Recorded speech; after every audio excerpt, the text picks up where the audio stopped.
So that emotion carries the action. Without emotion எந்த ஆக்ஷனும் நல்லா இருக்காது. இப்போ நீங்கள் போக்கிரி பார்த்தீங்கன்னா ஃபுல்லாக அப்படி போவோம், அப்படி கொலை பண்ணிட்டு போவோம், அது பண்ணுவோம், அது ஒரு ஸோ டேராடூனில் ஒரு இருந்தேன் என் பையன் யார் தெரியுமாடா, நாசர் கேரக்டரை கொண்டு வந்து கிளைமேக்ஸில் டேர்டான நாசரை கொன்ன உடனே ஃபுல்லாக ஓடியா பாரு, எமோஷன் ஸ்டார்ட் ஆகிடும்.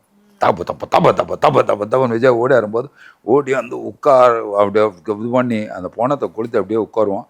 அங்கேருந்து ஏந்திச்சு வாடா நான் கூப்பிடுவான், கூப்பிட்டு ஓட ஆரம்பிப்பான். இப்பவும் போட்டு பாருங்க, ஓடிக்கிட்டே தான் சண்டை போட்டிருப்பான். ஒரு இடத்துல கூட நின்று டிஷுன்னு குத்திருக்க மாட்டான். ஓடிக்கிட்டே வந்து பிரகாஷ் ராஜை கொண்டுட்டு தான் உட்காருவோம்.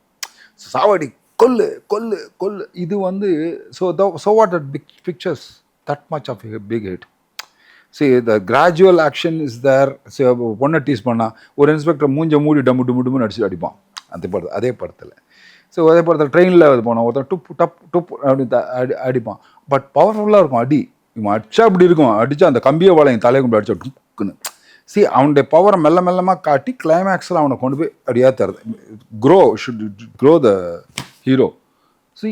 இதுதான் இந்த ஸ்கிரிப்ட் நீட்ஸ். கதை இல்லாமல் நத்திங் கேன் ஹேப்பன்.